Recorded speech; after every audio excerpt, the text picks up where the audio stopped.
Have you ever found yourself at a crossroads, unsure which voice to trust? The one that says, trust your own intellect, be smart, take the shortcut. Or the one whispering from a place you cannot name, obey, trust the process, follow the path.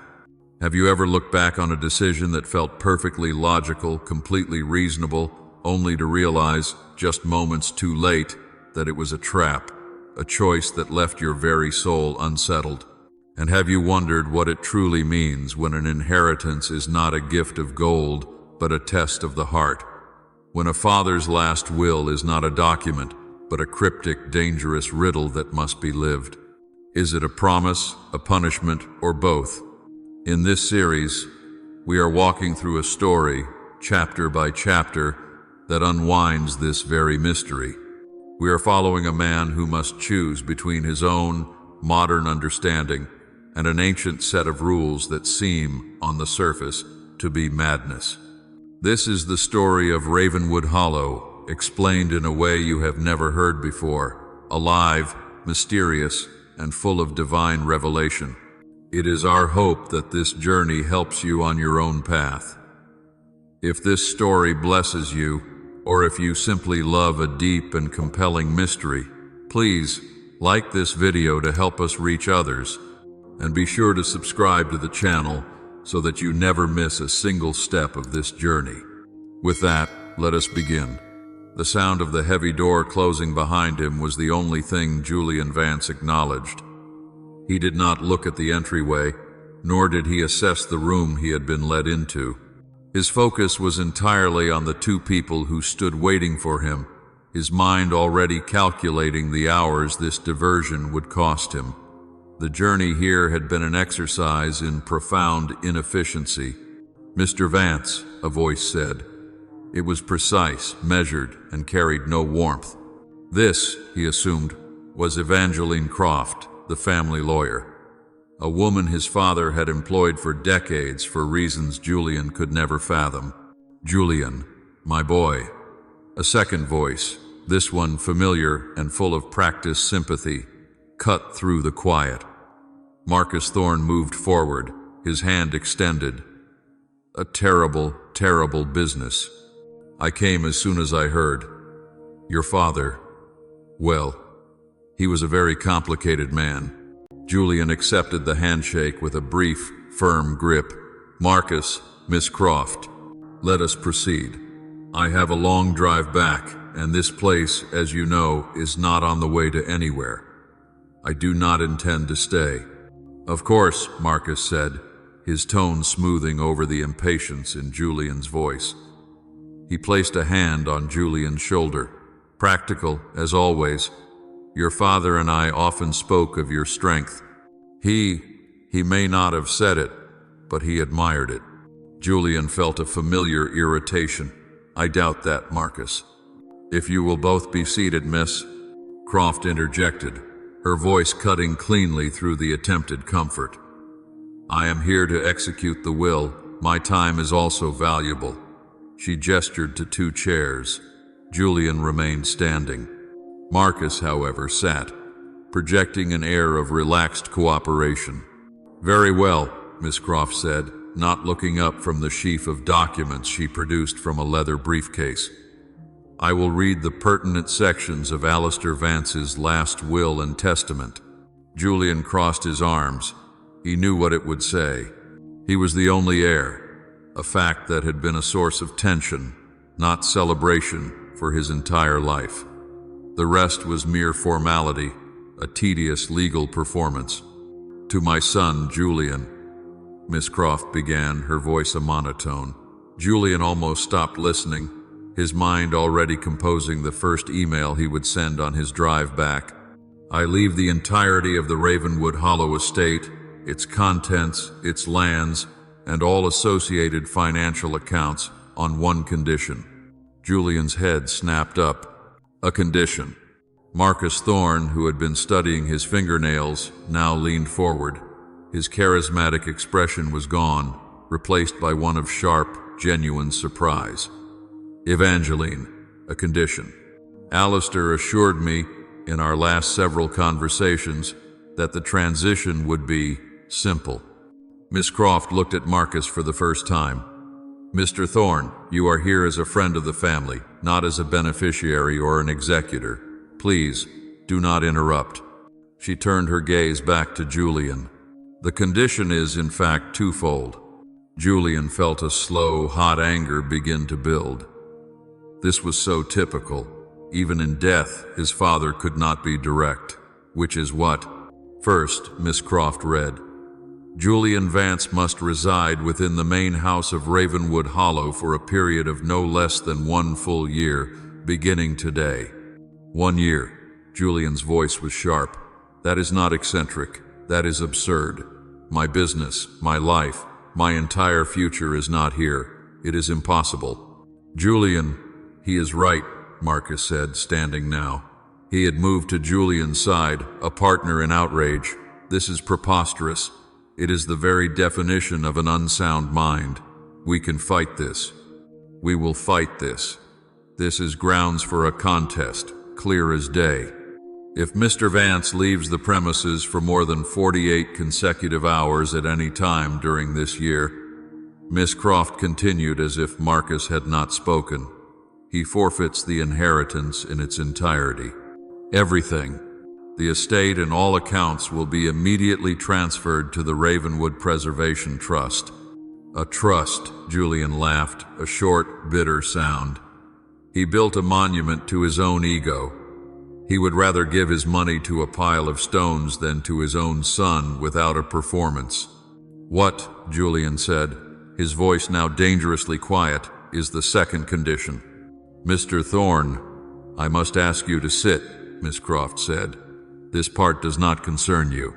Marcus looked insulted, but after a moment, he gave Julian a look of shared frustration and returned to his chair. Miss Croft reached back into her briefcase. She did not produce another document. She placed a small, dark object on the table between them. It was an old book, bound in worn leather. It was locked with a small, tarnished brass clasp. "This," she said, "is the Ravenwood Ledger. The second condition is that you must follow, to the letter, every instruction contained within it. You must complete them in the order they are given. Without exception, without question." Julian stared at the book. It was a joke. It had to be a joke, a scavenger hunt. He's dead, and he is still trying to control me with riddles. Miss Croft produced a single, small iron key. She slid it across the table. "Your father stipulated this was the only key. The ledger is now your property, as is the choice." The room was silent. Julian looked at the key. He looked at the book. He looked at Marcus, who was shaking his head in a clear, silent message. "Do not touch it. It is a trap. Let me handle this." "Julian," Marcus said, his voice low and earnest, "do not engage with this. This is the last, sad game of a lonely man. Do not let him trap you. My lawyers can have this entire will thrown out within a month. You can be free of this place, free of him, and have what is rightfully yours." Julian looked at Miss Croft. Her face was impassive. She was merely a messenger. He looked at Marcus.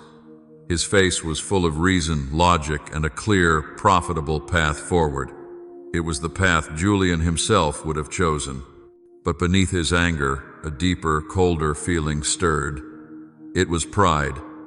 He, Julian Vance, had built his life on being smarter than everyone in the room. He was not going to be defeated by a dead man's puzzle. He was not going to let his father have the last word by refusing to play. He would play, and he would win. He would beat this game, and he would take the inheritance. He picked up the key. "Julian, no," Marcus warned. Julian ignored him. He fitted the small key into the lock. It turned with a faint, dry click. He opened the ledger. The first page was not a long, rambling letter. It was not a complex cipher. It was his father's handwriting, a script he had not seen in years, clear and strong. It contained only 3 lines. Julian read the words aloud, his voice dripping with sarcasm. You must wind the grand clock in the main hall. Do not let it stop. Keep this command in your heart." He looked up and let out a sharp laugh. "A clock." Marcus looked utterly baffled. "A clock? What? What does that mean?" "See, it is nonsense, Julian. It is proof he was unwell."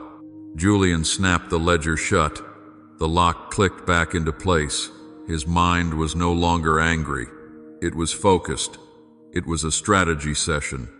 "Miss Croft," he said, his voice all business, "please arrange for my belongings to be sent here immediately. I will require my full remote work setup. You may inform the trust that I am accepting the terms." "Julian." Marcus was on his feet again, his face a mask of disbelief. "You cannot be serious. 1 year of your life wasted to wind a clock." Julian turned to Marcus. "I appreciate your concern, truly, but you said it yourself. My father was a complicated man. He picked up the small ledger. He wanted to play a game. He will get one." He walked out of the room, leaving both of them behind, his mind already searching for the sound of a clock that needed winding. Julian's disdain for the ledger and its ridiculous first command was a cold, hard thing. He had spent the first 48 hours in the house establishing his own order. His work was his fortress, and he built its walls quickly. He set up his monitors, confirmed his secure connection, and plunged himself back into the complex world of his own business.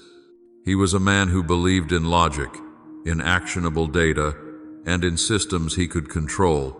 He did not wind the clock. He made a point of ignoring it. He walked past the silent mechanism several times a day. Its stillness was an act of his own will, a small, satisfying defiance. It was a relic, a piece of an old, forgotten world that had no bearing on his own. His father, he reasoned, had been obsessed with symbols. Julian was obsessed with results. On the third day, Marcus Thorne returned. Julian was in the middle of a difficult remote meeting, and the interruption was unwelcome.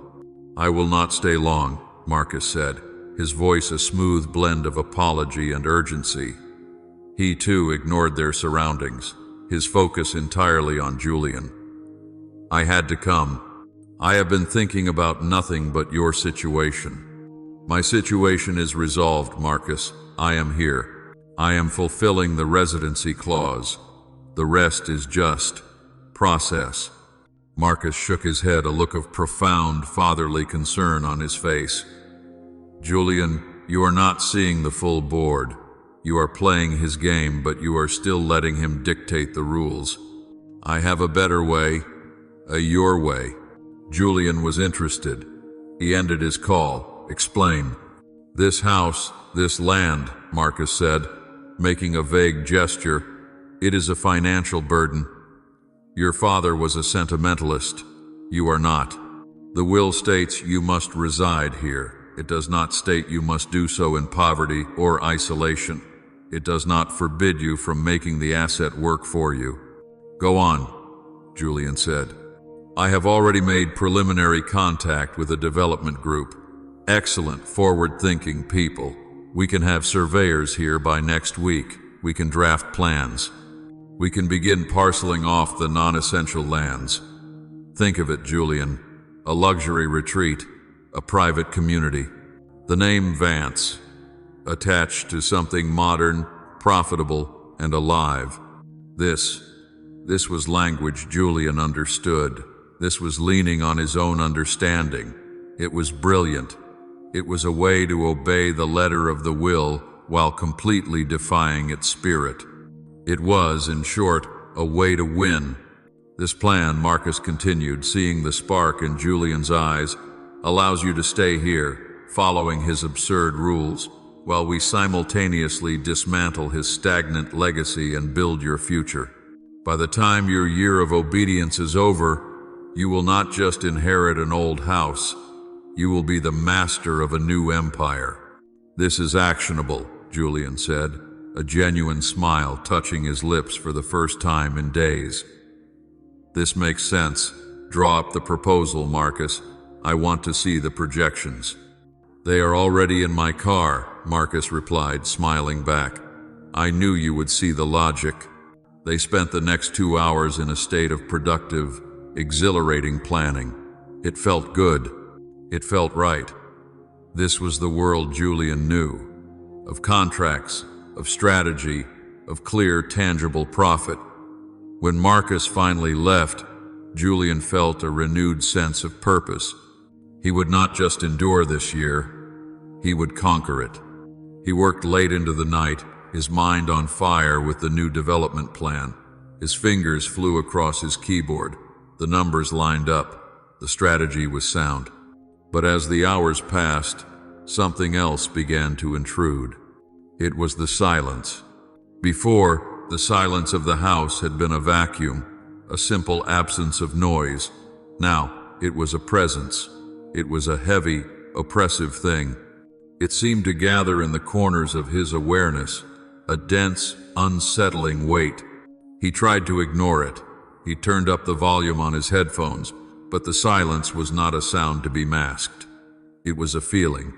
He felt a strange internal agitation, a restlessness that made his skin crawl. His focus, usually so sharp, began to fray. He read the same line of a report 4, then 5 times. He stood up, pacing. He told himself it was just the late hour. He told himself it was the stress of the new project. He told himself it was just an old, unfamiliar house. But his mind kept returning to one insistent, illogical thought. The clock. He found himself standing in the main hall. He had not made a conscious decision to go there. The silent mechanism stood exactly as he had left it, a thing of no purpose. "This is idiotic," he whispered to the empty air. The oppressive feeling intensified. It felt like holding his breath. It was a pressure in his chest, an irrational anxiety that had no source and no name. He looked at the clock. It was a test, not of obedience, but of his own self-control. Giving in would be a failure. It would be an admission that his father's medieval rules had power. He turned to walk away. The pressure in his chest tightened. It was unbearable. With a growl of pure frustration, he stormed back to the clock. He found the winding key hanging on a small hook nearby, just as the ledger had implied it would be. He jammed it into the mechanism. He was not obeying. He was, he told himself, simply eliminating a variable. He was removing an annoyance so he could get back to his real work. He turned the key. It was difficult at first. The mechanism was stiff from disuse. He put his shoulder into it, turning with angry, jerking motions. There was a sound of old metal protesting, a scraping, a groan, and then a heavy, solid clunk as the weight inside engaged. He was not done. He had to wind the other side, the chimes. He did so, with the same rough impatience.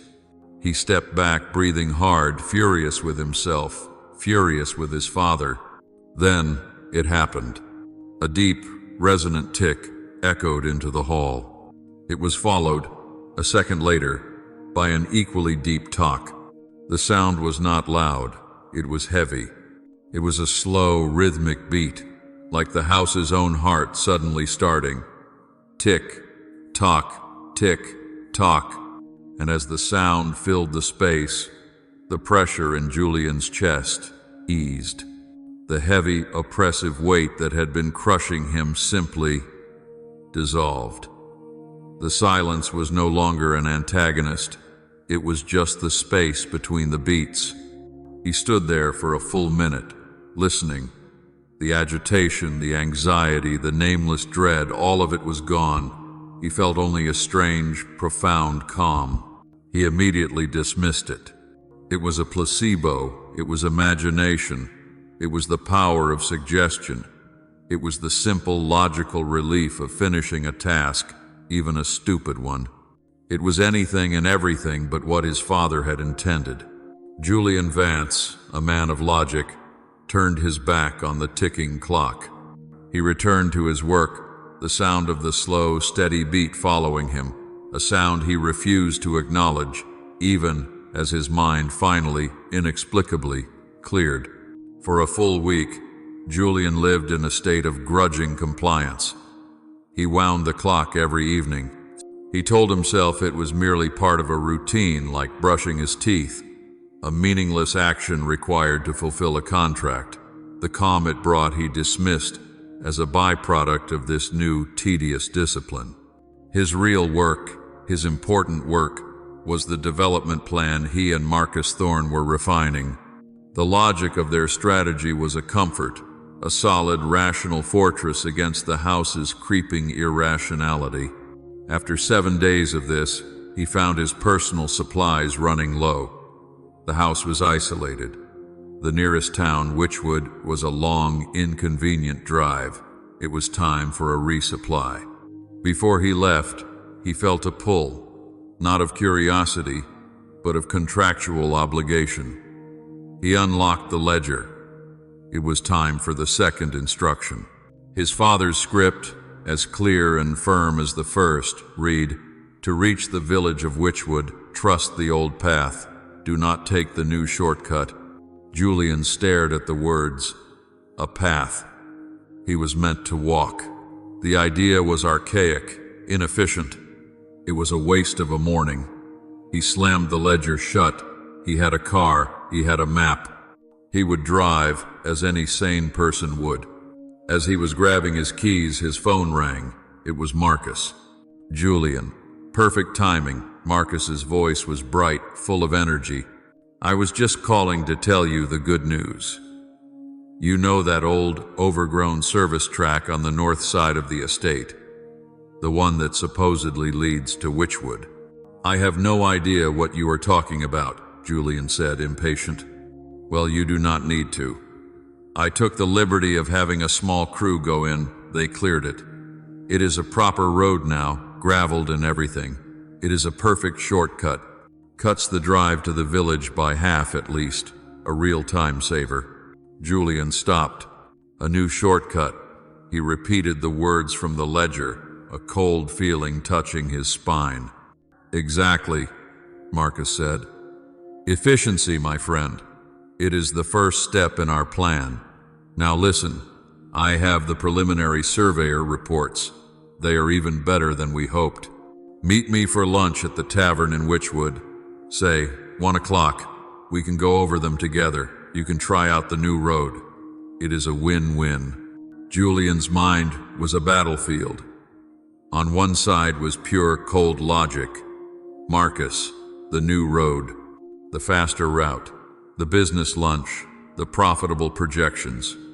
This was his world. This was understanding. On the other side was a clock, a feeling, an oppressive silence vanquished by a tick-tock. It was nonsense. It was the whisper of a dead man. "Julian, are you there? 1 o'clock. Marcus pressed. "I might be late," Julian said, the words tasting like failure on his tongue. "I have something I need to investigate." "On the estate." There was a pause. "Investigate." Marcus sounded confused. "Julian, do not get lost in your father's old puzzles. Our plan is real. It is tangible. Do not waste time. I will get to the village when I get there, Marcus." "Fine," Marcus said, a new sharp edge to his voice. "Do not be late. These reports are important." He hung up.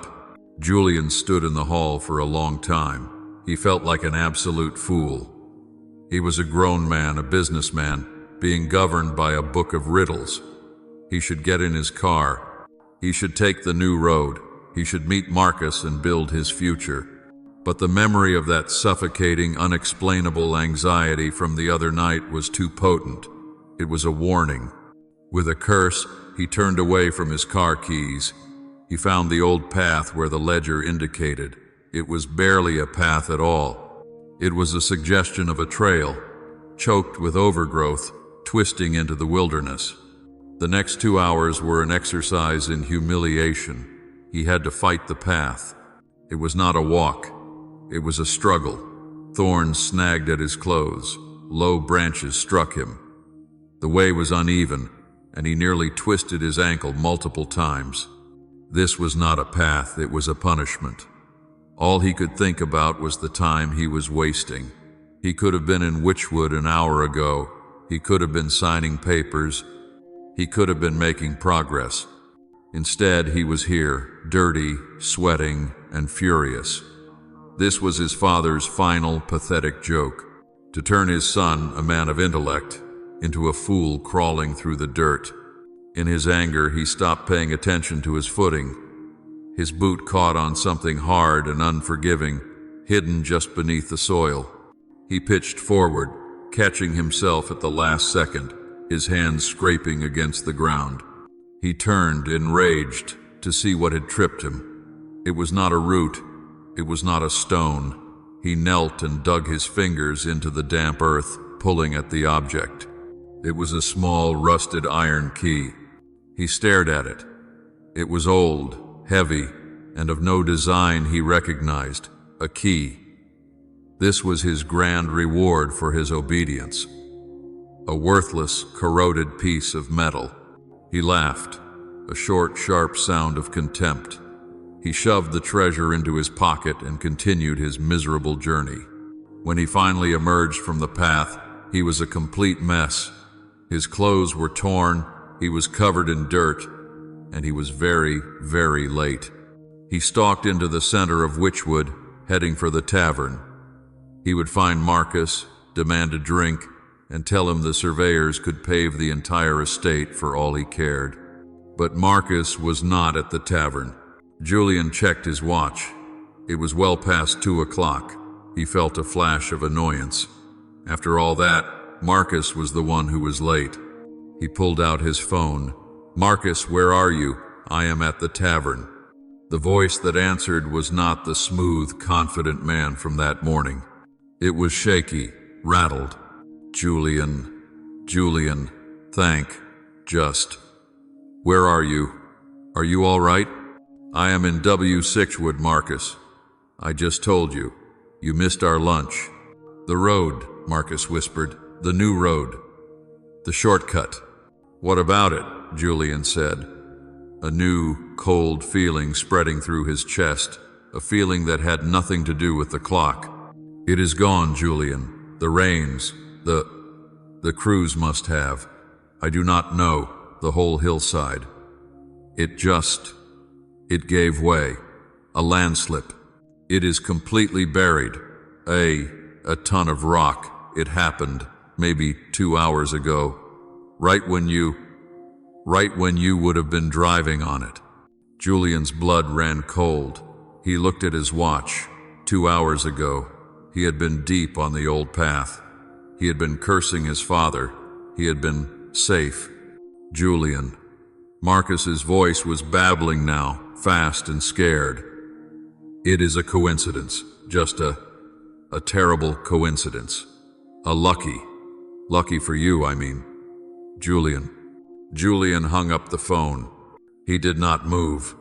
He stood in the middle of the village, surrounded by people he did not see.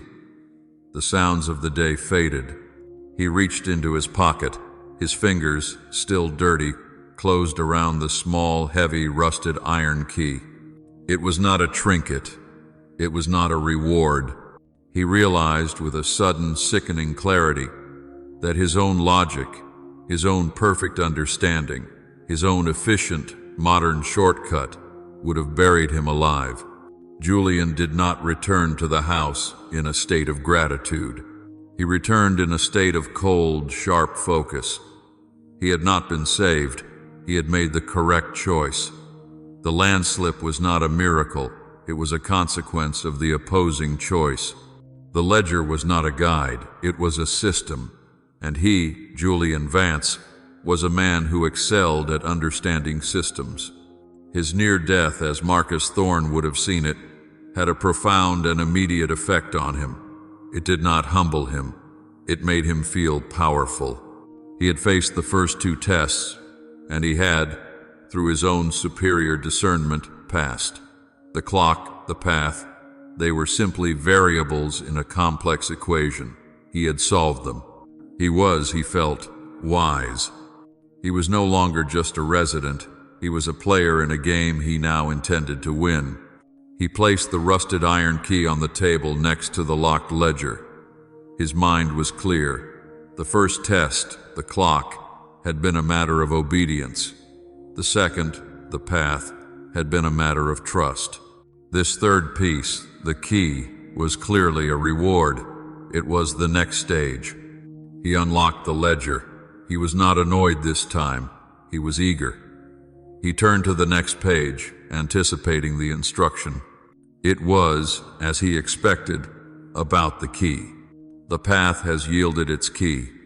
This is the key to the high room, the one that waits. Your intellect has been your shield. Now, let it be your sword. Go. The high room, Julian mused. The attic. Of course, let it be your sword. This was a challenge, a puzzle. This, he understood. This was not some vague emotional instruction. This was a direct invitation for him to use his greatest weapon, his mind. He took the key and made his way to the highest floor of the house. He found a single, heavy door that he had not noticed before. The lock was old, and the key fit it perfectly. He turned it. The mechanism, unlike the clock, moved with a smooth, oiled precision. He pushed the door open, his mind alight. He was ready. He was anticipating a room full of ciphers, of maps, of strange mechanisms. He was ready to analyze, to deduce, to solve. He entered, and he stopped. His intellect, poised to strike, found nothing to attack. His eyes, searching for a puzzle, found nothing to interpret. The room was bare. It was completely, utterly, and profoundly empty. No, wait, not empty. In the precise center of the space there was a single object, a simple, hard wooden chair. It faced away from him. It had no ornamentation. It was just a chair. Julian let out a short, sharp breath. He almost laughed. This was the test. Of course, the chair was the puzzle. The room was the chair. He circled it. He was wise in his own eyes. He was the solver. He would not be fooled by its simplicity. He examined it from every angle. He looked for a seam, a hidden button, a faint carving that might be a clue. He knelt, checking the legs, the joints, the space beneath it. His mind was racing, processing possibilities. He found nothing. He touched it. He ran his fingers over the wood, feeling for a loose panel, a hidden switch, a difference in texture. Nothing. He became frustrated. His intellect, his sword, was striking at empty air. He pushed the chair. It scraped against the floor, heavy and solid. He tapped it, listening for a hollow sound. It was solid. He tried to lift it. It was exceptionally heavy. He tried to twist its arms to see if they were levers. They were not. Julian spent hours in that room. The first hour was spent in clever, calculated analysis. The second hour was spent in methodical, physical testing. The third hour was spent in raw, mounting frustration. The fourth hour was spent in a kind of quiet fury. His sword was useless. His intellect was a joke. The room, the chair, this entire insane house was mocking him. He was a fool. He was defeated. The confidence he had felt after the landslip was gone, replaced by the same humiliating exhaustion he had felt on the old path. He had no more theories. He had no more strategies. He had nothing. Defeated, angry, and completely, utterly stumped, he slumped down. He did not sit on the chair. He collapsed onto the floor next to it, his back against it. He put his head in his hands. He sat there in the silence for a long time. The house was quiet. His mind was loud with failure. "I do not understand," he whispered to the empty room. He said it to himself. It was not a plea. It was not part of the game. It was a simple, stark confession. "I do not understand any of this. I do not understand." The words hung in the still air. Click. The sound was tiny. It was precise. It came from the chair he was leaning against. Julian froze. He did not move. He barely breathed. Slowly, from the side of the chair's seat, a small hidden drawer, no bigger than his hand, was sliding open. It had not been opened by a lever or a button. It had been opened, it seemed, by his words, by his admission of failure. He watched as it came to a complete stop. He knelt before it. His hands were trembling, not with excitement, but with a new, strange kind. He looked inside. There was no map. There was no note. There was no complex mechanism.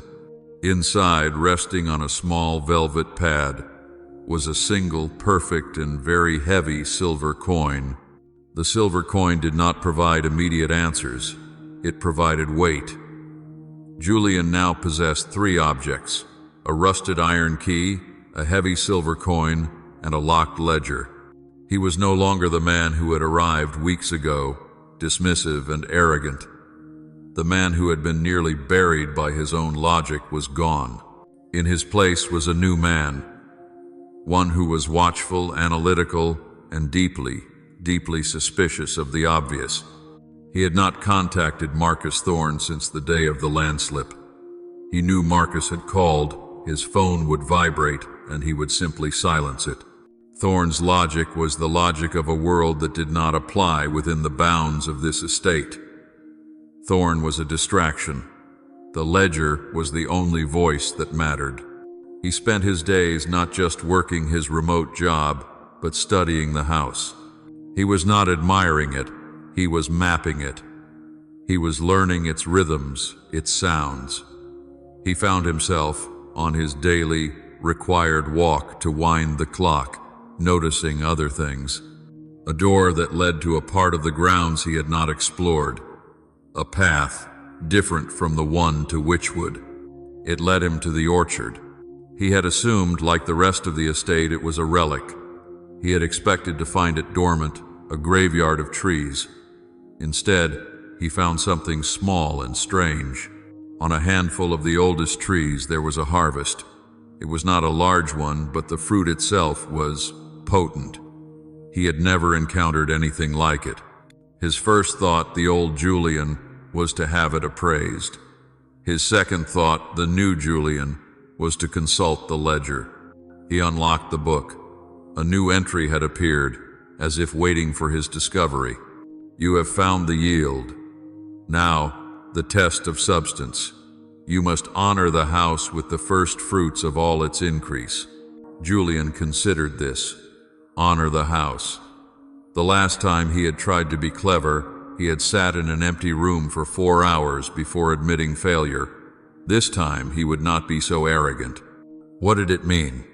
He was saved from the effort of deduction by the sudden, unwelcome arrival of Marcus Thorne. Julian was in the main hall, holding the silver coin. When he heard the car, Marcus let himself in. Julian. His voice was a forced, booming performance of relief. My boy, you have been ignoring me. I have been half mad with worry. After that terrible business with the road. I have been busy, Marcus, Julian said, his voice flat. He did not move to greet him. Of course, busy with what, exactly? Winding clocks. Marcus tried for a laugh, but it died when he saw Julian's unblinking stare. Well, no matter. I am here with wonderful news. I have, in fact, solved your next problem. I was not aware I had one. The apples, Marcus said, spreading his hands. Word travels, Julian. My contacts in Witchwood, they are my contacts. They mentioned the old Vance orchard was bearing fruit, a rare, forgotten variety, they said. You have been talking to people about my estate, Julian stated. I have been helping you, Julian, Marcus corrected him, his tone becoming serious, and I have done it. I have a buyer, a specialty collector in the city. He is, and I quote, rabid for this kind of thing. He is offering a price, an absolutely astonishing price for the entire harvest, cash. He will have a team here by this evening. It is a massive, immediate profit. A way to honor the house, as your father might say, by proving its value. Julian's mind locked onto the phrase. This was the temptation. It was the landslip all over again. The logical, profitable, and efficient shortcut. An astonishing price, Julian repeated, testing the words. More than you would make in 6 months at your old job, Marcus said, playing his trump card. It is a gift, Julian, a clear win. All you have to do is say yes. This was the test. Honor the house. Did that mean taking the highest bid, or did it mean something else? The memory of his humiliation in the empty attic was still fresh. Marcus, Julian said slowly, I need you to wait here. Wait. Julian, this offer is for today. Now. Wait. Here. Julian commanded, his voice carrying a new, cold authority. He left Marcus fuming in the hall and walked to his study. He did not pick up the phone to call the buyer. He picked it up to call Miss Evangeline Croft. She answered on the first ring. Mr. Vance. Miss Croft, Julian said, dispensing with pleasantries. My father, in Witchwood. Was there a need? A particular charity he supported? There was a long silence on the line. Julian could hear the faint sound of papers shuffling. Your father was a private man, Miss Croft said carefully. But yes, he was the sole benefactor of the Witchwood orphanage. It is run by a Mrs. Gwendolyn, I believe. Benefactor is the correct term. He kept it from closing year after year. And its current state? Julian asked. Another, longer silence. Precarious, Mr. Vance. With your father's passing, the funding, it has ceased. I have received 2 letters from Mrs. Gwendolyn in the last week. They are struggling severely. Julian felt it. The cold, clear certainty of the correct path. It was not a feeling of warmth or charity. It was the feeling of a key fitting into a lock. Thank you, Miss Croft. That is all. He hung up and returned to the hall. Marcus was pacing. Well, Marcus demanded, is the truck on its way? No, Julian said. What, Julian? Do not be a fool. This is money, real, tangible. I am giving the harvest to the orphanage, Julian said. Marcus Thorne stopped pacing. He stared at Julian as if he had just announced he was setting the house on fire. You are what? The first fruits. I am giving them to the Witchwood orphanage. That is financial waste. Marcus exploded. His charisma was gone, his face twisted in disbelief and rage. You would take a fortune, a winning move, and you would give it away. To them. That is not business, Julian. That is sentiment. That is your father's weakness. He poured money into that black hole for years. Yes, Julian said. He did. This is our plan, the development. This is the kind of stupid, emotional decision that will ruin us. You are a businessman, Julian. Act like one. The answer is no, Marcus. The harvest is not for sale. You fool, Marcus sputtered. You are just like him. You are just like him. You will see. This house, it will break you. It will turn you into a sentimental, penniless old man, just like it did him. Marcus stormed out of the house. The slam of the heavy front door echoed in the hall. Julian did not watch him go. He arranged for the harvest. He oversaw it himself. He did not hire a team. He did the work. That evening he drove the truck to the orphanage. He did not know what he was expecting. He was simply executing the move. A woman, Mrs. Gwendolyn, came out. I am Julian Vance, he said. This is a delivery from the estate. The woman looked at the contents of the truck. She looked at him. She did not cry. She simply put a hand to her mouth. Mr. Vance, we I do not understand." "It is the harvest," Julian said, suddenly awkward. "The first fruits. This is everything," she whispered. "We have nothing. We cannot pay you for this." "I am not here for payment," Julian said. "Your father," she said, her voice trembling just slightly. "He was a good man, a hard man, but a good man. He gave me this a long time ago. He said it was a piece of the house, a part of its history. He said it was important." She fumbled in her pocket. I feel you should have it. It is all I have to offer, a token of our thanks." She pressed a small, cold object into his hand. It was not silver, it was not gold. It felt like old bronze, perhaps. It was heavy and worn smooth with time. It had no sharp edges. It felt like it had no value at all. Julian closed his hand around it. He drove back to Ravenwood Hollow. He did not look at the object. He did not need to. He walked into the house, the clock ticking its steady, rhythmic beat. He now had a rusted key, a heavy coin, and a worthless token.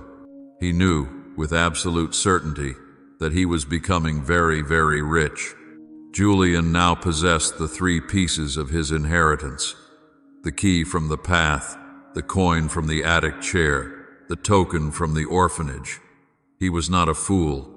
He knew these were not disparate rewards. They were components. He laid them out on the table in his study, the ledger resting beside them. He had become a man of pattern. He knew what came next. He unlocked the ledger. The new entry was waiting, as he knew it would be. "You have gathered the pieces. The key of the path, which you earned by trust, the coin of the high room, which you earned by humility, the token of the first fruits, which you earned by substance. They do not unlock a reward, they unlock the truth. Go to the place of foundations, the cellar. There, what is locked shall be opened." He felt a cold, electric anticipation. This was it. This was the heart of the matter. The attic had been a test of intellect. The orchard had been a test of character. This, the cellar, this must be the vault. This was the answer to the Vance fortune, the secret to his father's enigmatic life. He took the three items and descended the stairs to the cellar. He had been there once before, a brief, dismissive survey. He had seen nothing but storage. But now, guided by the ledger, he saw what he had missed. In the farthest corner, there was not a door. It was a section of the foundation that seemed different. As he drew closer, he saw it, a heavy iron plate set directly into the stone. There was no handle, there was no keyhole. There were three indentations. They were perfectly shaped. One was a narrow, complex slot. One was a perfect, deep circle. The third was a smooth, shallow, irregular hollow. His hand did not tremble. He was a surgeon, a solver. He took the rusted iron key. It slid into the complex slot with a sound of metal on metal. Click. He took the heavy silver coin. It fit into the circular depression as if it had been forged there. Clunk. He took the smooth, worthless-looking bronze token. He pressed it into the shallow hollow. Hiss. For a moment, nothing. Then, a deep, grinding sound from within the walls. Not magic, mechanics. A sound of immense, counterweighted clockwork. The heavy iron plate receded, and then, slowly, a section of the stone wall slid aside, revealing a dark, square opening. Julian stepped through. He had been expecting treasure, gold, bonds, ancient, priceless artifacts. He was prepared for the secret of a fortune. He was not prepared for this. It was not a vault, it was an archive. And it was not dark. It was lit by some system he could not immediately see. It was a long, narrow room, lined floor to ceiling with identical, dark wood drawers and heavy bound ledgers. A single heavy desk and chair sat at the far end.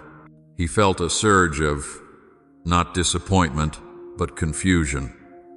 This was the secret. Paperwork. He walked down the center of the room, his footsteps the only sound. He pulled open a drawer at random. It was meticulously labeled, "The University Venture." Julian froze. He remembered that. His first major project, his first brilliant idea. He had told his father it was a guaranteed success. He had told everyone. He pulled the ledger from the drawer. He opened it.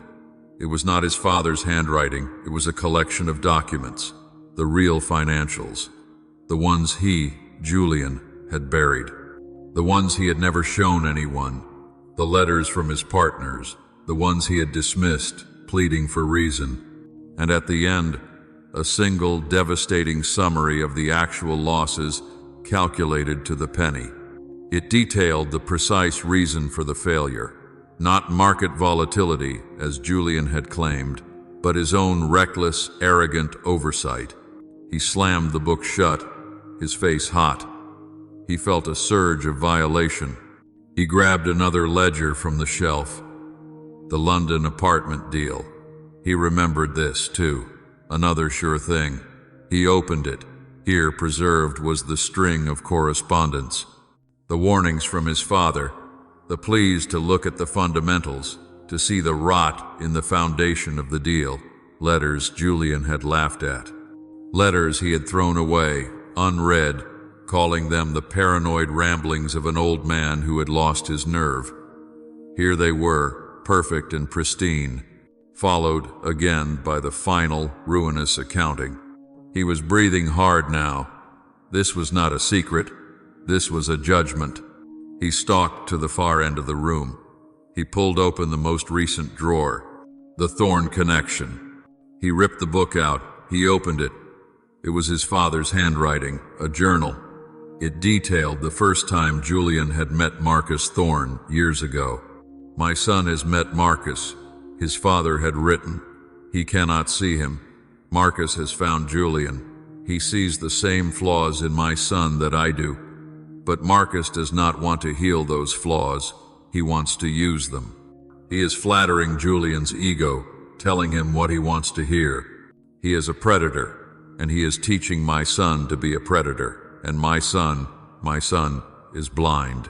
He thinks this is strength." The rage that Julian felt was a physical, choking thing. It was white hot. This was the inheritance. A museum of his failures, a monument to his father's smug, silent, "I told you so."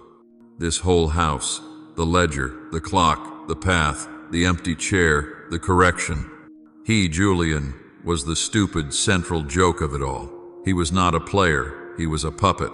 "Is this what you wanted?" he shouted, his voice cracking in the still, perfect air of the archive. "To humiliate me, to prove one last time that you were smarter, that you were right." He was ready to tear the room apart, to burn the books, to destroy the house. He was going to walk out, forfeit everything, and let the entire estate rot. He turned to storm out, and he saw it. It was not a ledger, it was not a drawer. It was a small, simple, framed note, hanging on the wall by the door he had entered. It was the only thing in the room that was not part of the archive. It was a personal letter in his father's hand. "My son," it began, "if you are reading this, you have passed the tests of the mind and the heart. You have learned to obey, to trust, and to see beyond yourself. This room is the final, hardest test, the test of the spirit. I did not build this archive to judge you. I built it to save you. You are brilliant. You have a mind I could only ever admire, but you are flawed, you are arrogant, you are impatient, and you are blind to your own weaknesses. Your flaws, left unchecked, will be your ruin. Marcus Thorn is the proof. He is a man who feeds on those very flaws. You cannot see him for what he is, because you have not been willing to see yourself for what you are. Do not despise this correction. Do not flee from this room. This is not a judgment, it is a medicine. I am giving you what no one else ever will, the truth. Look at it all, learn from it. This is the only place you can discover who you truly are. Only then can you be free. Only then will you be ready for what comes next. Julian's rage did not vanish. It cracked. It broke apart, and the empty space it left was filled with a cold, terrifying clarity. He looked at the walls of ledgers. His life story, his true story. He did not leave. He did not burn the room. He walked to the heavy chair at the end of the desk. He pulled it out, and, for the first time in his entire arrogant life, he sat down, and he began to read. Julian did not emerge from the archive for a long time. He did not count the days. The winding of the clock was his only measure of time, a physical, rhythmic duty that tethered him to the house while his mind was lost in the past. He ate. He slept. He worked his remote job with a mechanical, detached efficiency. But his real work was in the cellar. He read every ledger. He studied every failure. He read his father's precise, cold, and devastatingly accurate analyses of his own character. He saw his arrogance, his impatience, and his desperate, foolish need to prove himself, all laid bare. He saw, in black and white, how Marcus Thorne had identified these flaws from their very first meeting, how he had cultivated them, and how he had used them to lead Julian into one bad decision after another. The man who had entered the archive, furious and violated, was slowly dismantled. The man who remained was quiet. He was hollowed out. The correction was a brutal, painful, and necessary surgery. He was, for the first time, learning. He was so deep in this process that he almost did not hear the arrival. It was not a single car like before. It was several. He came up from the cellar, his mind still in the past, to find Marcus Thorne in the main hall, and Marcus had not come alone. He was flanked by two men in dark, severe suits. Another man was by the main door. They were not friends. "Julian," Marcus said. His voice was different. It was not the voice of a concerned mentor. It was the voice of a chief executive. "Enough. The game is over. I have been patient." "You are not welcome here, Marcus," Julian said. His voice was quiet, lacking its old, sharp anger. It was simply a statement of fact. Marcus laughed. It was not a kind sound, not welcome. "Julian, I am the only friend you have. You look terrible. You have been down here, in this mausoleum, playing this game. And for what? For a puzzle, for a dead man's approval. Why are you here?" "I am here to save you," Marcus said. He gestured to the men with him. "These are my associates, appraisers, legal counsel. We are here to make you a final, binding offer." One of the men stepped forward and placed a heavy, leather-bound document on a table. "I am here," Marcus continued, "to buy everything. The house, the lands, the headache. I am offering you an amount of money that is, well, let us just call it generational. More than silver, Julian, more than fine gold. Enough for you to walk away from this madness, and live any life you want, anywhere in the world, free and clear. Today, we can have the papers signed before the clock needs winding." It was the great temptation. It was the shortcut to end all shortcuts. It was the logical, profitable, and clean exit. The old Julian, the man who had arrived here, would have wept with gratitude. He would have signed the paper, taken the money, and laughed at his father's foolish game.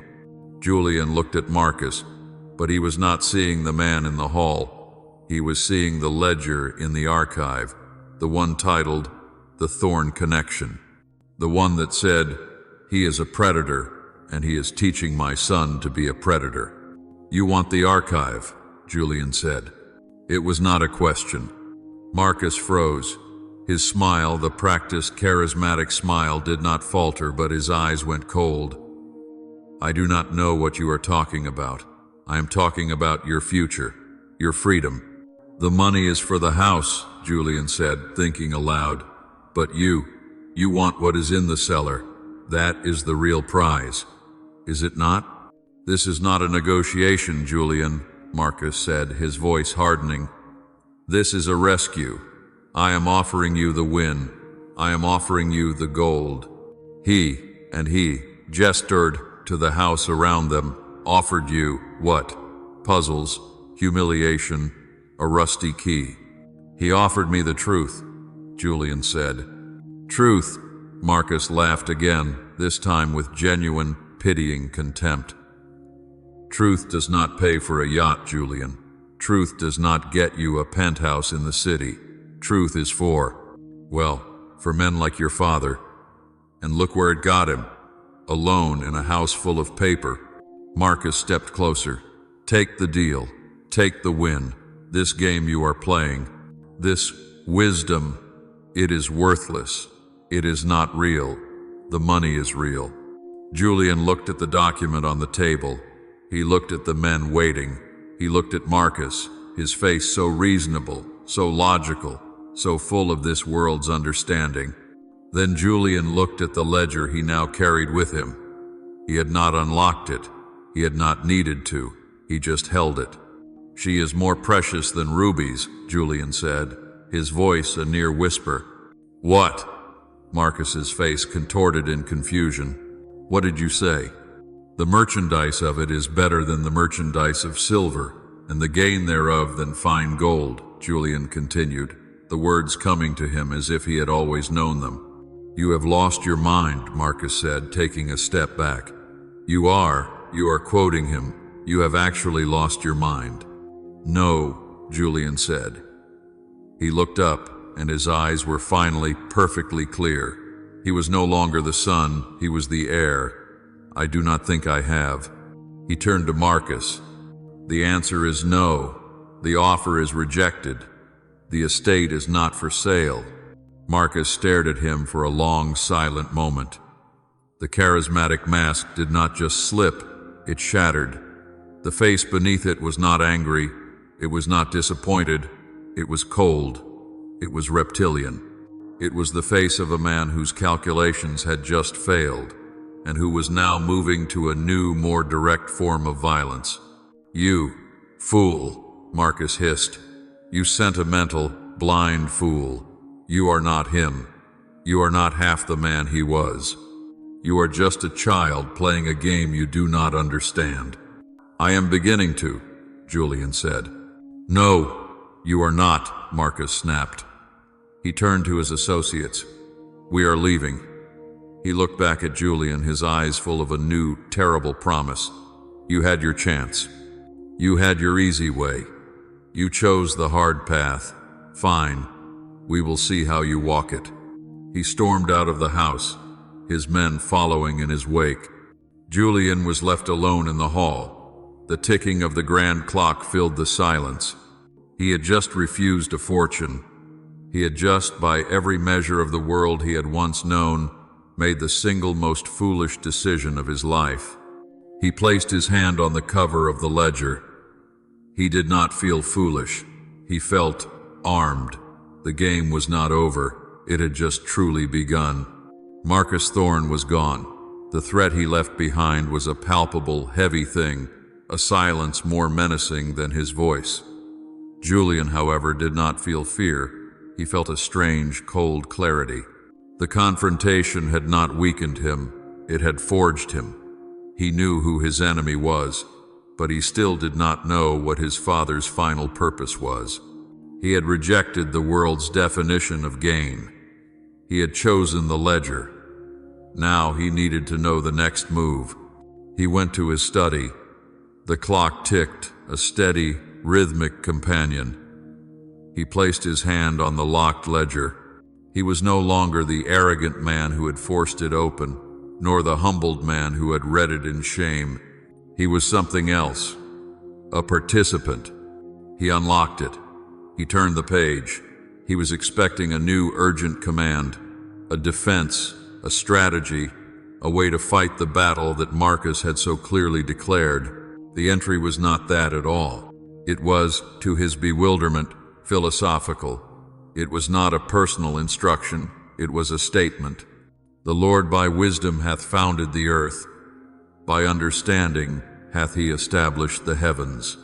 By his knowledge the depths are broken up, and the clouds drop down the dew. Julian read the words, and again, and a third time. He felt a sharp, sudden spike of frustration. This was the next move. A poem, a piece of ancient, irrelevant text. Marcus was gathering lawyers, appraisers, and enemies. He was preparing to lay siege, and his father's wisdom offered him a weather report. He was about to slam the book shut, the old impatient Julian flaring up. But the man who had sat in the empty attic chair, the man who had read the ledgers of his own failure, held him in check. He forced himself to be still, to read the words again, not as a son but as a solver. Founded, established, knowledge, depths. This was not a poem. His father had not been a poet. He had been a man of terrifying, meticulous, and complex systems. The archive had proven that. The clock had proven that. This was not a statement of wisdom. This was an instruction about wisdom. It was about foundations. It was about design. He knew, with a sudden, absolute certainty, where he had to go. He returned to the cellar. He did not go to the ledgers of his life. He went past them, to a section of the archive he had ignored, a section filled with tall, rolled documents that had looked like nothing more than old property surveys. He now knew what they were. They were the foundation. He pulled them out, one by one, carrying the heavy rolls of parchment up to the main hall, the only room large enough to hold them. He spread the first one open on the floor. It was not a simple blueprint. It was a staggering, impossibly detailed schematic of the house. Every line was drawn by a precise, steady hand. Every angle was calculated to a fraction of a degree. It was beautiful. It was obsessive. It was, Julian realized, completely and utterly insane. He spent hours on the floor, tracing the lines, comparing the documents. He was not just looking at the plans for a house. He saw notations in his father's script in the margins, calculations that had nothing to do with structural integrity. They were astronomical. He ran back to the cellar. He found a different section. Star charts, celestial maps, tables of movement for the sun, the moon, the planets. He brought them up. He unrolled them beside the blueprints. He was a man of systems. He was a man of patterns. And he, at last, saw the pattern. It was a match. The lines were not a mistake. The angles were not an architect's whim. The main hall, where the clock now ticked, was not just a hall, it was a meridian.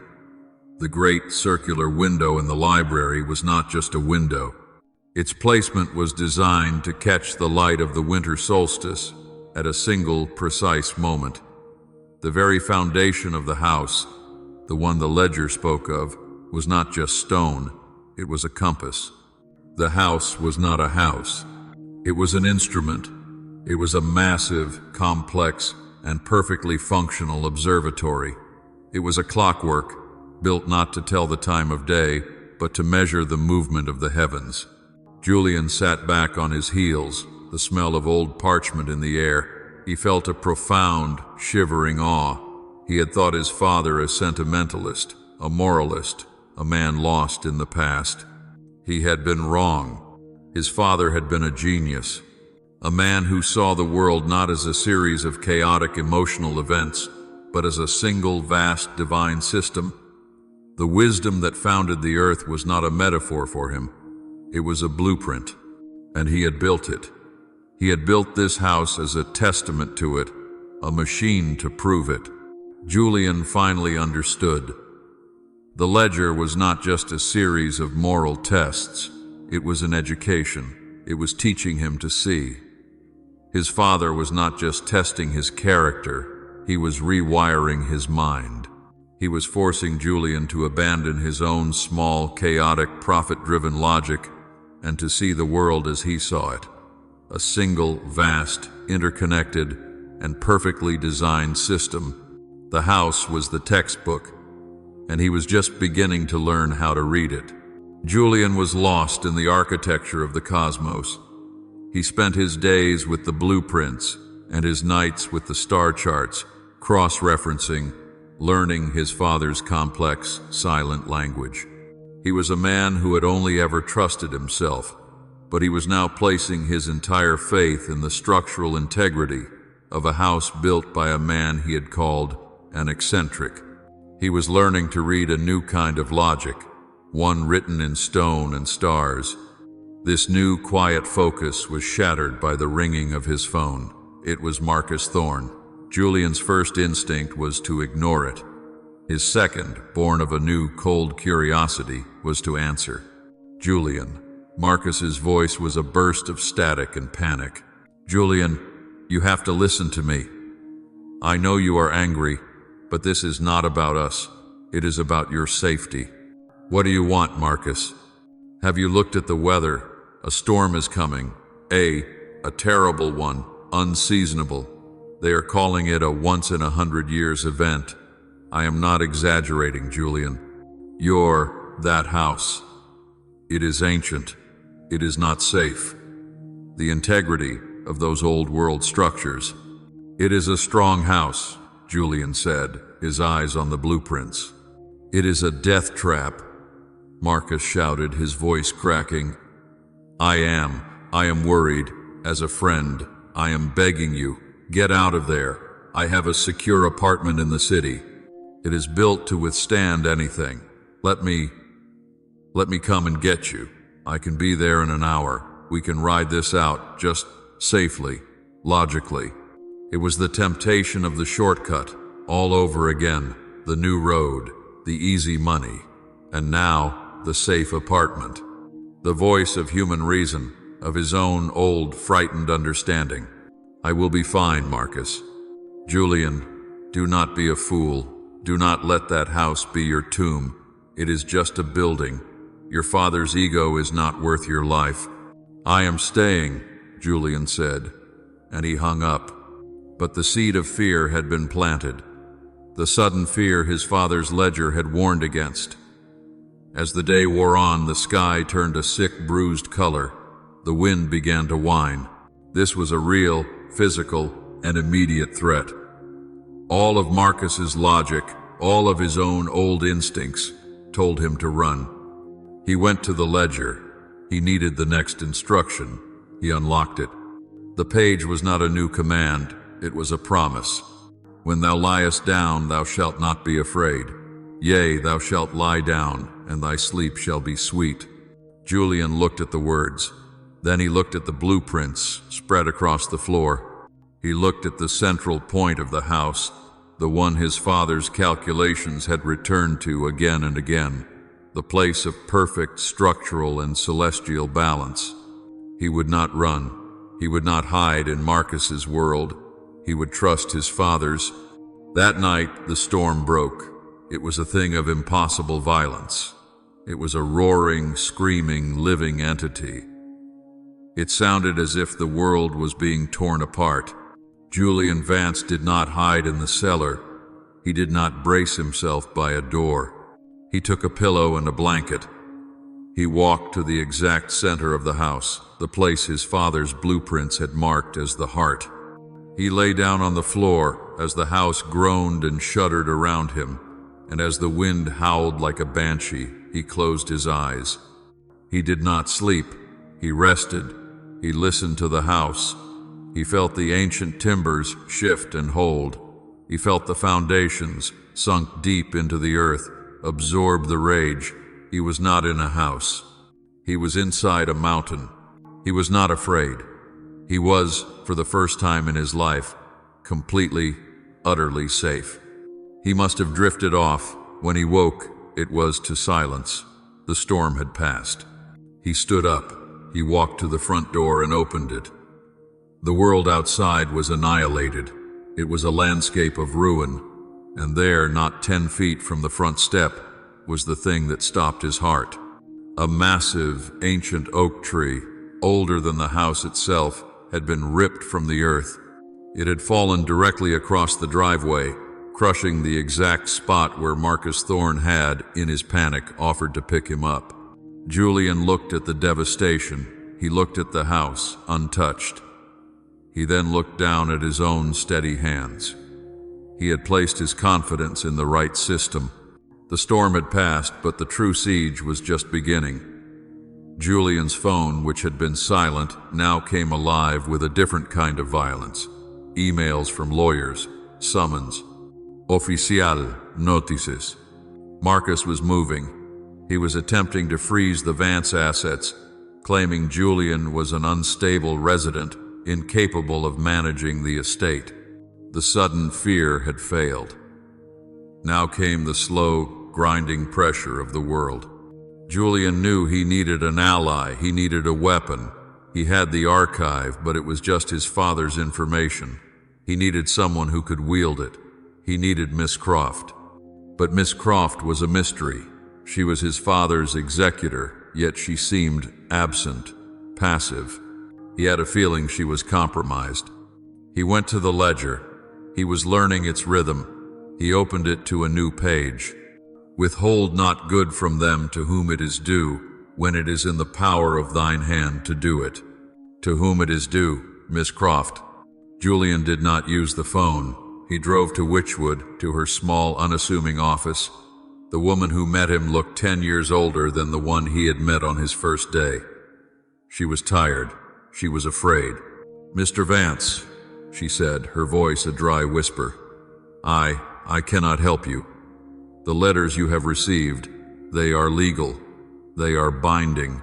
"You are my father's executor," Julian said, his voice quiet, not accusing. "Yet you seem to be working for him." Miss Croft flinched. "I am. My situation is complex." "Help me understand it," Julian said. She sat down heavily. "My family, my father. He made a bad investment many years ago, a terrible one. He signed our home, our family home, as collateral. When he passed the debt, it passed to me, and the person holding the note." Julian asked, already knowing the answer. "A private equity group," she whispered. One represented by Marcus Thorne. Julian's blood ran cold. "He owns you."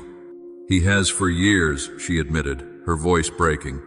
He tolerates my presence as long as I do nothing.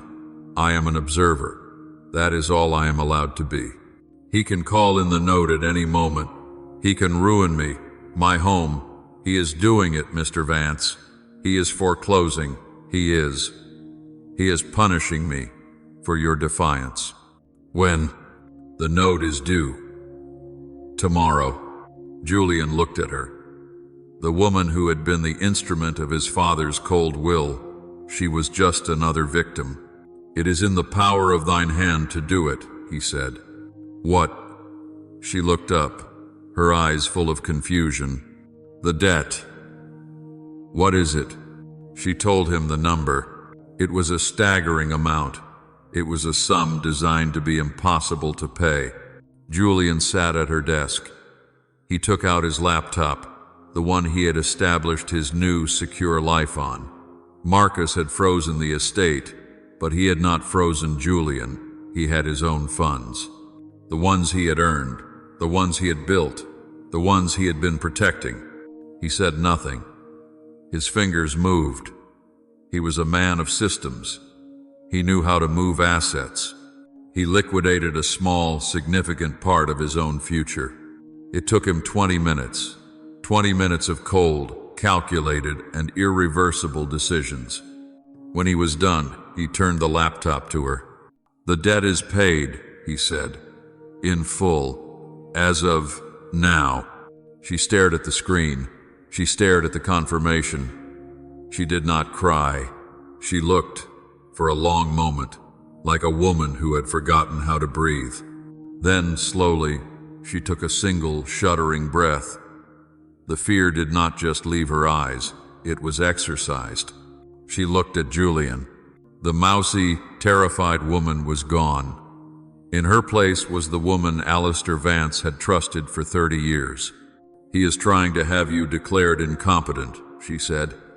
Her voice was iron. "He has filed a motion. He has been devising this for a long time." "I know," Julian said.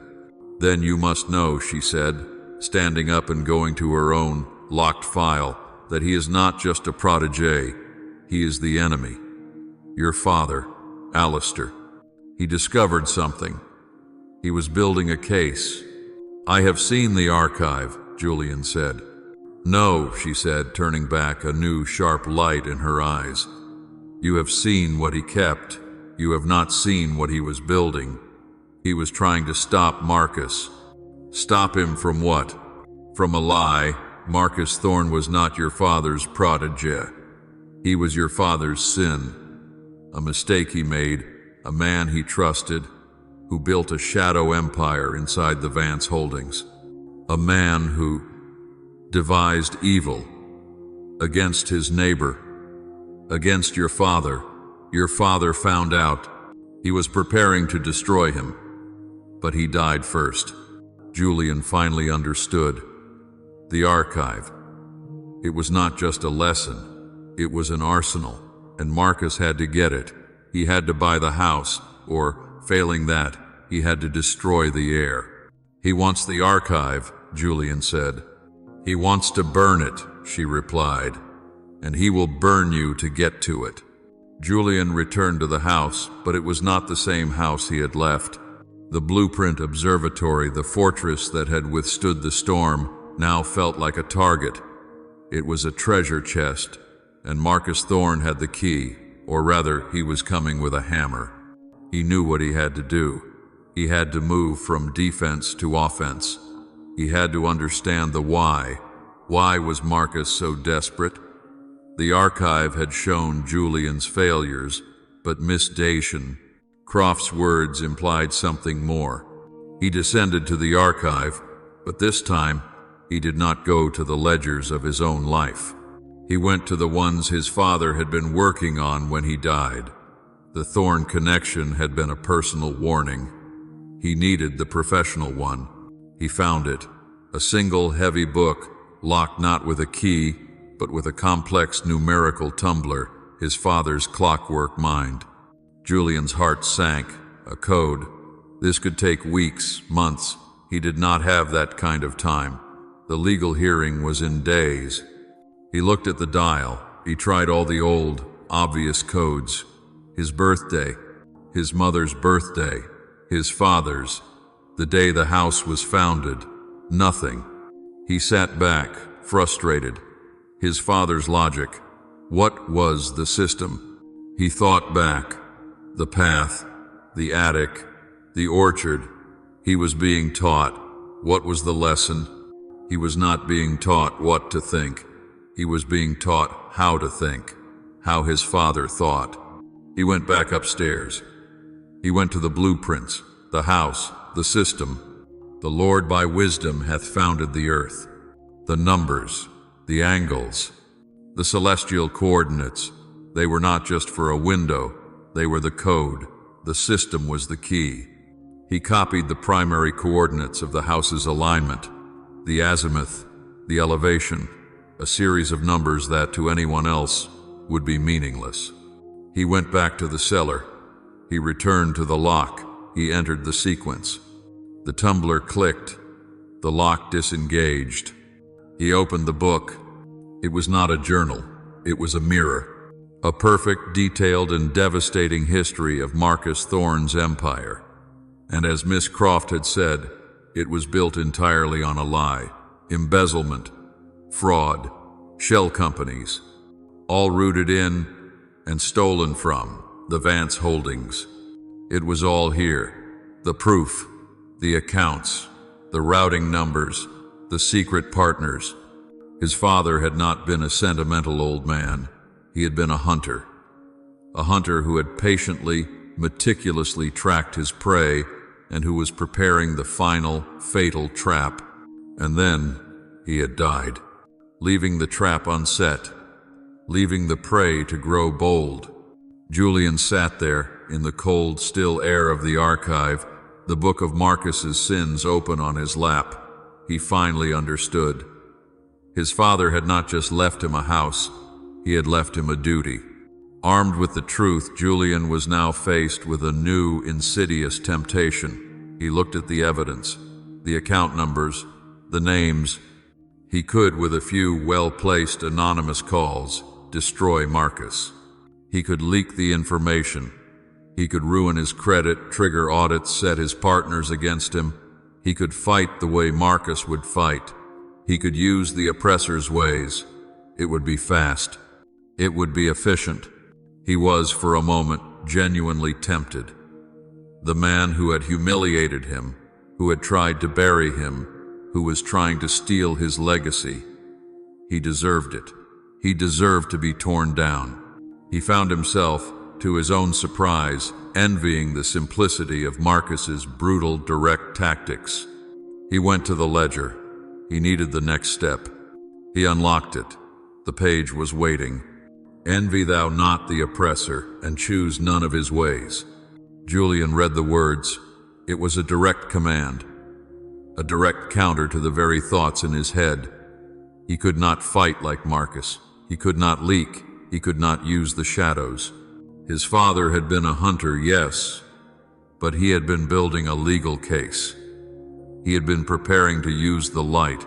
To win his father's way, he had to be his father's son. He had to walk the slow, hard, righteous path. The legal hearing was set.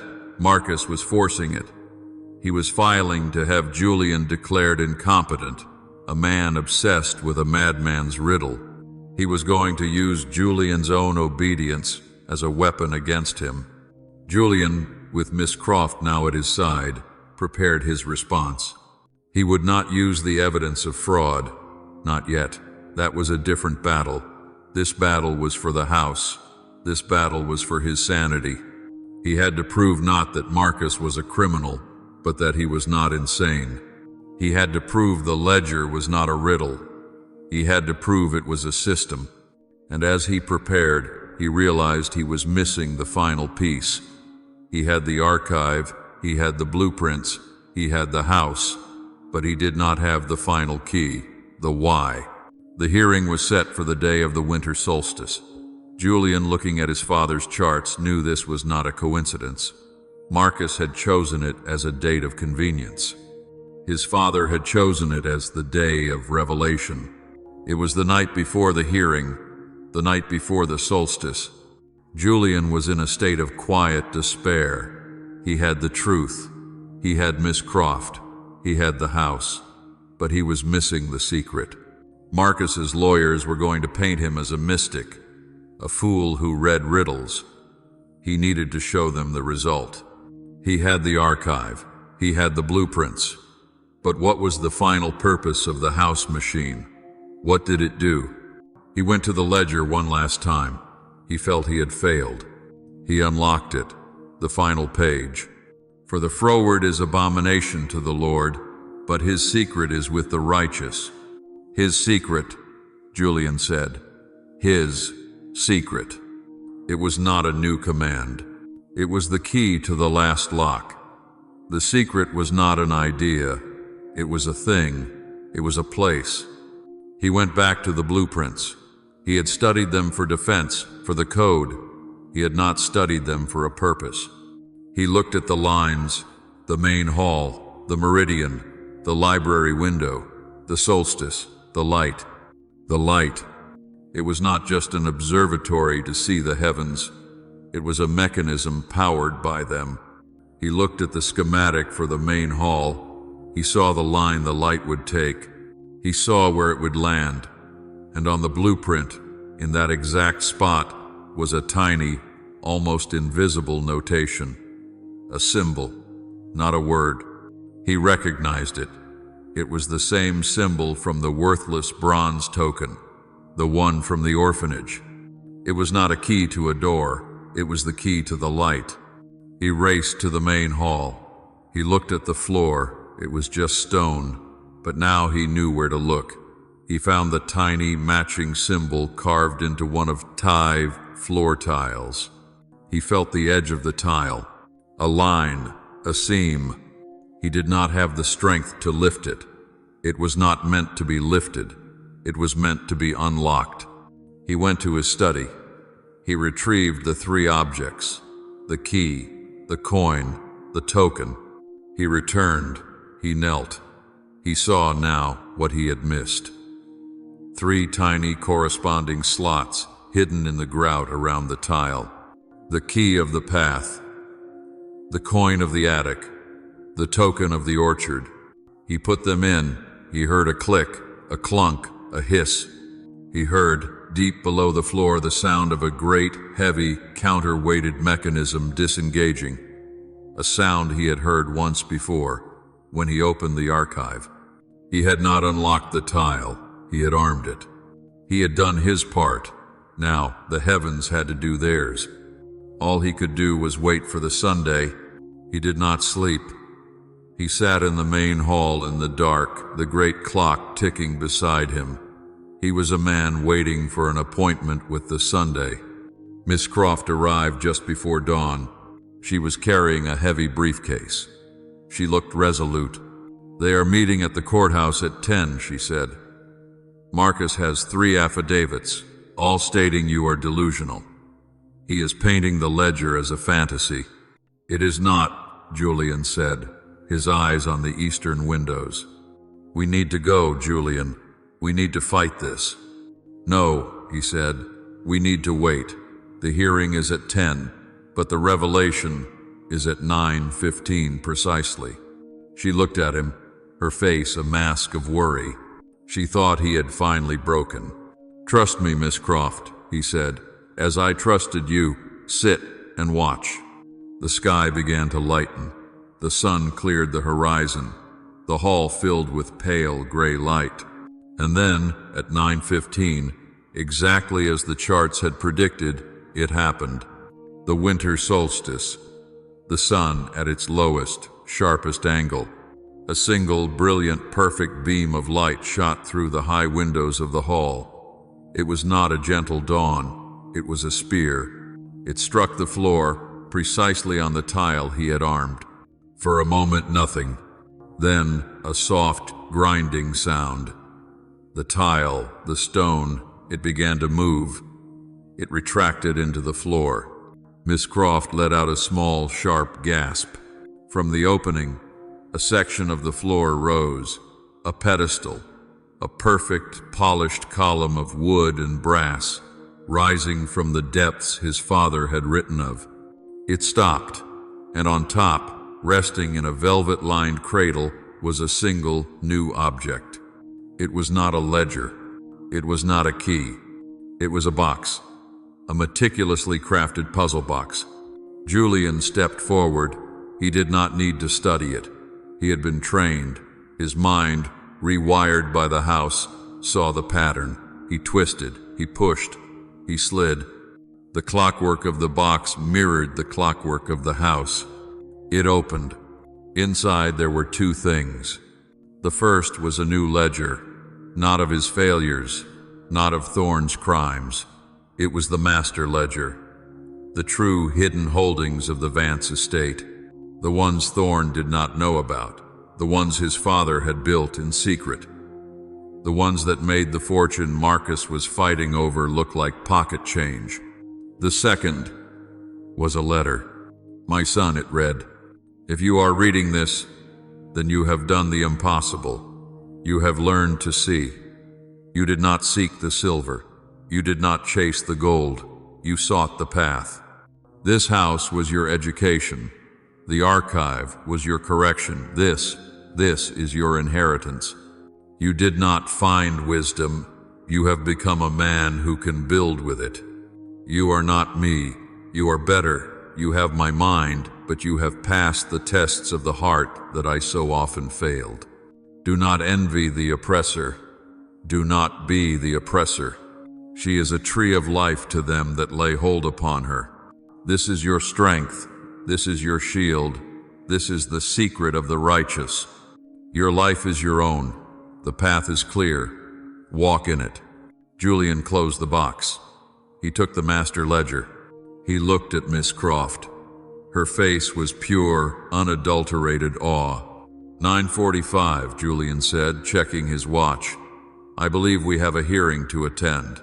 They walked into the courthouse at 10:02. Marcus Thorne was already there. He was magnificent. He was at the center of a swarm of expensive lawyers, his face a mask of somber, concerned power. He looked every inch the responsible party, forced to clean up a tragic mess. He saw Julian and Miss Croft, and his face settled into a look of perfect, practiced pity. Mr. Vance, the judge began, a man who clearly had no patience for this. Mr. Thorne has filed a motion, a very serious motion. He has affidavits. He claims you are unwell, that you are living in a fantasy. At the behest of a cryptic document, he wishes to have you removed from the estate for your own good, and to have a trustee appointed. He is a fool, Marcus whispered to his lawyer, loud enough for the room to hear. A poor, sentimental fool, just like his father. Mr. Vance, the judge said, what do you have to say for yourself? Is this true? Are you following a riddle? No, Your Honor, Julian said. His voice was calm. It filled the room, cutting through the murmuring. I am not following a riddle. I am executing a contract. A contract, the judge said, looking over his glasses. My father's will was conditional. I am fulfilling the conditions. The ledger is not a riddle, it is an instruction manual. An instruction manual for what? Marcus's lawyer scoffed, winding a clock. An instruction manual, Julian said, on how to find this. He placed the heavy master ledger on the table. Miss Croft stepped forward. Your Honor, my name is Evangeline Croft. I was Alistair Vance's executor. I am now, as of this morning, Julian Vance's chief counsel. What my client has presented is the true and final accounting of the Vance estate. The one Mr. Thorne has no knowledge of. The one, in fact, that proves his entire claim is based on a fraudulent premise. Marcus's smile wavered. What? What is this? This is a stunt. He is delusional. Miss Croft opened the ledger. It proves, Your Honor, that the assets Mr. Thorne is attempting to protect are, in fact, less than 10% of the actual estate. It proves that my client, by following his father's riddle, has successfully located and secured an estate of which he is the sole competent and rightful administrator. She then placed the other book on the table, the one from the archive, the one detailing Thorne's fraud. And this, she said, is a separate matter, one we will be taking up with the district attorney this afternoon. Marcus looked at the second book. He recognized it. Julian could see the moment the blood drained from his face. The oppressor suddenly looked very small. This is theater, Marcus stammered, his confidence shattering. This is fabrication. He is a child. The wise shall inherit glory, Julian said, his voice quiet. What? The judge snapped. A private joke, Your Honor, Julian said. He looked at Marcus. He saw the shame his father's ledger had promised. The promotion of fools had ended. The hearing was over before it began. The walk back to the house was quiet. Julian was alone. He entered the main hall. He was not the boy who had arrived, full of arrogance. He was not the man who had been humbled by an empty chair. He was not the soldier who had gone to battle. He was just the heir. He walked to the grand clock. It was time. He took the key. He wound the mechanism. Tick, tock. It was not the sound of a chore. It was not the sound of a mystery. It was not the sound of a battle. It was the sound of peace. It was the sound of a house that was at last in perfect divine order. And so ends the story of Julian Vance and the wisdom of Ravenwood Hollow. We have walked with him as he learned to trust the path, as he was corrected by his own failures, and as he discovered the difference between the world's gold and the value of true understanding. We hope this journey has given you, as it has given us, something to reflect upon. Thank you for joining us. We are so grateful for your time and your attention. We will return soon with another story, another path. Until then, stay blessed.